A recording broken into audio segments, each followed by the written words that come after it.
Hola hermano, el día de hoy, 1 de diciembre del 2022, pues ya llegamos al final pues de este año, ya en el último mes de este año, el mes de diciembre, cargado lógicamente por el ambiente de Adviento que debemos estar viviendo y el ambiente navideño que ya se empieza a respirar por todas partes, ¿no? Sin duda que sí.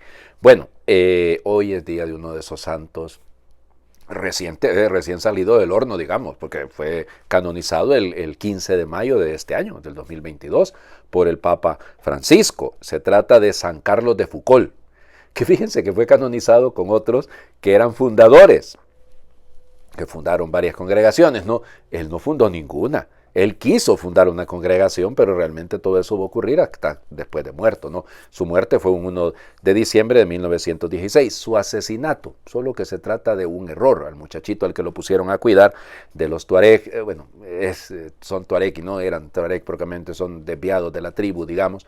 El muchachito pues se asustó en algún momento y él con su fusil pues le pegó un tiro y lo mató. Pero no parece ser que era la intención en ningún caso. Le tenían un gran respeto a Carlos. Bueno, ay Dios mío, miren, es que hablar de estos santos es complicadísimo, siempre es complicado. Carlos de Foucauld es una de las personas más significativas de la espiritualidad del siglo XX, ¿no? O sea, no hay que negarlo. Nace en Estrasburgo, de hecho un 15 de septiembre de 1858, de una familia noble. Él era vizconde de Foucauld, realmente era su título. Queda huérfano de padre y madre a los 6 años. Su abuelito, que se llamaba Morlet, va a ser el que se va a ocupar de él. Fue el que realmente lo formó, el que lo llevó adelante. Lo que pasa es que muerto el abuelo, se disipó por completo. Miren, o sea, Carlos vivió una vida terrible, ¿no? O sea, entró en la escuela militar y llevó una vida, vamos, se graduó casi de los últimos. Y se graduó porque el tipo era muy, muy inteligente, ¿no? Tenía una memoria prodigiosísima. Pero de ahí, indisciplinado, hagan de cuenta que tenía una mujer, o sea, la Mimi, así se llamaba Mimi, María Cardinal creo que se llamaba, era el apellido. Bueno, ella, yo sé que algunos debe estar pensando de los que son un poco mayores, María Cardinal, ¿no? La famosa actriz. Pero esta también era actriz, era actriz también. Y se la llevó a vivir a su casa, incluso cuando fue trasladado a África, a Argelia, o a Túnez, perdón, originalmente, se la llevó con, miren, es que sí, una vida terriblemente perdida, ¿no? Al punto que fue castigado varias veces. Miren, la familia tuvo que limitarle el gasto porque había derrochado todo el dinero, y es que tenía un amigo ahí, un tal Marqués, que era compañero de él. Olvídense, llevaban una vida, pero terrible, terrible. Y entonces es prácticamente echado del ejército, ¿no? Y bueno, llevaba así una vida, él se va a enterar, y ahí viene su cambio, empiezan los cambios, de que su regimiento, el 4º regimiento, está luchando en el desierto en Argelia, pide ser reintegrado. Le dicen que sí, pero que tiene que dejar a la mujer, ¿no? Porque no es propio de la vida de un militar. Él acepta y ahí empieza la conversión. Ahí empieza el cambio. Estuvo durante 6 meses en esa pelea y empieza su deseo de entrar en otro ritmo. Terminará luego en Marruecos, haciendo y publicando un libro sobre exploraciones en Marruecos, un gran cartógrafo, digamos, un gran explorador. Se gana la medalla de oro de la Academia de Geografía de Francia por eso. Luego decide irse, tengo que ir más rápido, decide irse a la Tierra Santa. Y su oración era siempre esta, ¿no? Dios, si realmente existe, si realmente existes, haz que te conozca. Y vaya que lo conoció. Y entraba y salía de la iglesia, era una cosa así un poco, era la crisis que vivía el pobre hombre, ¿no? Hasta que finalmente tuvo una confesión con un sacerdote apellido Jovelín, y eso fue lo que le cambió la vida. Ese momentito, en ese encuentro con el padre, es que se llamaba Enrique, creo, Houvelon, era el apellido, pero creo que se llamaba Enrique, Henry. En fin, el asunto es que él, como les digo, pues vive este momento de gracia, decide entrar en la trapa, se hace trapense, va a ser ordenado sacerdote un 9 de junio de 1901 y luego decide irse a vivir al desierto con los Tuareg. Y ahí vive una vida eremítica. Él ya era medio eremita, no siendo trapense, pero decide vivir a una manera absoluta. Y durante 12 años prácticamente estudió muy bien la cultura tuareg, escribió de hecho un vocabulario francés tuareg, Y ya les digo, pues la situación fue que en ese momento le iban a robar tal vez a la cabrita que tenía por ahí, una cosa así, porque eran bandoleros, ¿no? Y bueno, lo mataron, como les digo, de esa manera tan fortuita. No es propiamente un mártir, ¿no? Es decir, aun y cuando algunos se lo señala como tal. Fue beatificado por el Papa Benedicto XVI, fíjense, fue beatificado en noviembre del año 2005 y como les digo fue recientemente canonizado. Al final vamos a hacer la oración más linda, a mi juicio, que él pudo haber escrito, que él escribió en ese momento cuando vivía él allá en la Tierra Santa. O sea, estas no son oraciones en el desierto en sus últimos años, no, sino que son unas oraciones que nacieron allá. Bueno, vamos a las lecturas del día de hoy. Volvemos al libro de Isaías, porque recuerden que lo hemos dejado ayer por ser la fiesta de San Andrés, ¿no? Isaías capítulo 26, versículos del 1 al 6. Aquel día se cantará este canto en el país de Judá. Tenemos una ciudad fuerte, ha puesto el Señor para salvarla murallas y baluartes. Abran las puertas para que entre el pueblo justo, el que se mantiene fiel, el de ánimo firme para conservar la paz, porque en ti confió. Confíen siempre en el Señor, porque el Señor es nuestra fortaleza para siempre, porque Él doblegó a los que habitaban en la altura, la ciudad excelsa la humilló hasta el suelo, la arrojó hasta el polvo donde la pisan los pies de los humildes, los pasos de los pobres. Palabra de Dios, te alabamos, Señor.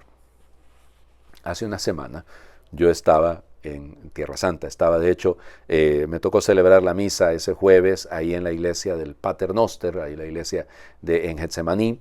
Y me quedé yo con esa idea, ¿no? Porque cuando descendíamos del Monte de los Olivos, me iba acordando precisamente de estos relatos, de los salmos, de la subida que se dice que eran los salmos cuando pues la gente peregrinaba a Jerusalén, y por eso los salmos que hemos escuchado en estos días, ¿no? Y que hemos cantado, qué alegría cuando me dijeron vamos a la casa del Señor. Ese es el sentido, ¿no? Llegar a la ciudad fuerte, que la ha puesto el Señor con murallas y baluartes. Vamos. Me podría que iba a pasar aquí contándoles sobre la historia de la muralla actual. No tiene nada que ver con la muralla que conoció el Señor Jesús o la que conoció Isaías, para nada, no todas esas fueron arrasadas. Pero fíjense, abran las puertas, y digo, a mí que me tocó entrar, no por la puerta donde se entraba en peregrinación, esa está completamente sellada, la del Valle de Josafat, la puerta de oro, pero me tocó entrar por la puerta de Damasco, por la puerta nueva en Jericó, por la puerta de Gaza, es decir, vamos, entonces es simpático, ¿no? O sea, ¿quiénes pueden entrar? Un pueblo fiel, un pueblo justo, un pueblo que conserva la paz. ¿Por qué? Fíjense, pueblo fiel, pueblo justo, un pueblo que conserva la paz, porque confía, porque confía. Una persona que no tiene fe difícilmente tendrá paz. Una persona que no tiene fe difícilmente será justa. Una persona que no tiene fe no va a ser una persona fiel. De hecho, es una contradicción, una cacofonía, estoy repitiendo lo mismo. Ser fiel y tener fe es la misma cosa, en el fondo.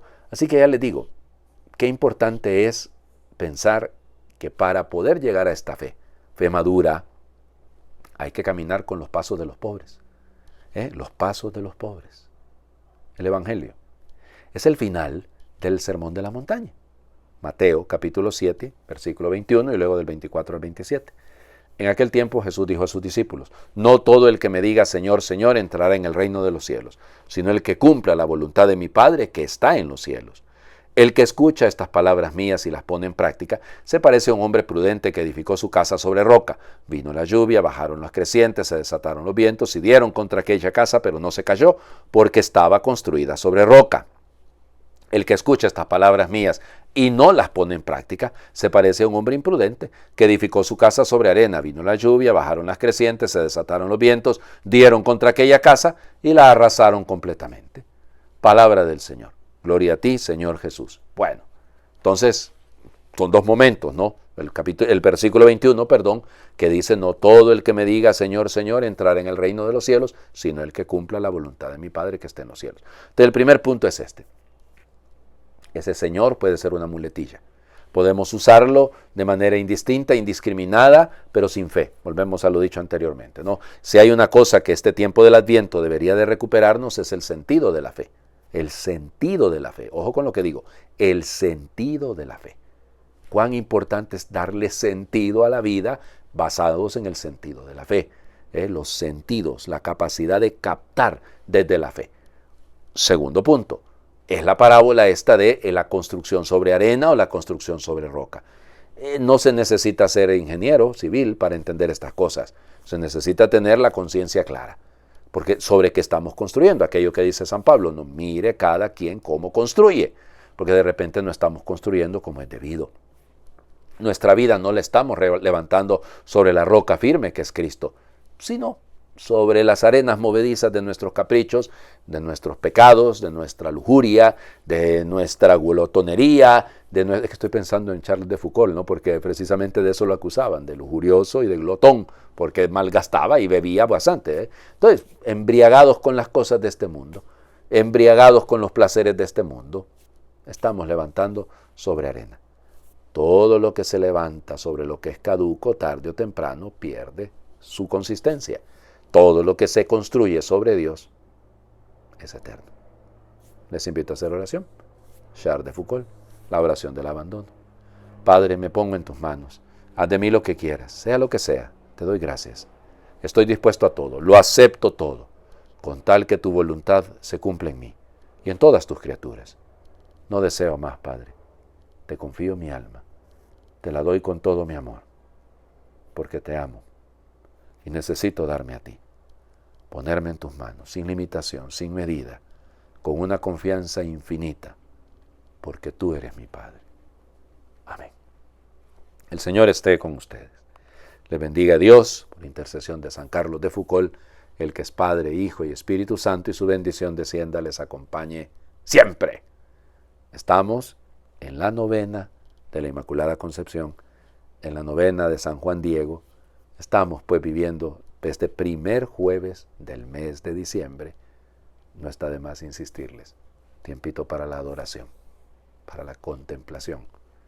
¿Y qué les parece si van a decirle ahí al Santísimo esta oracioncita precisamente? Que Dios les bendiga. Feliz jueves para todos.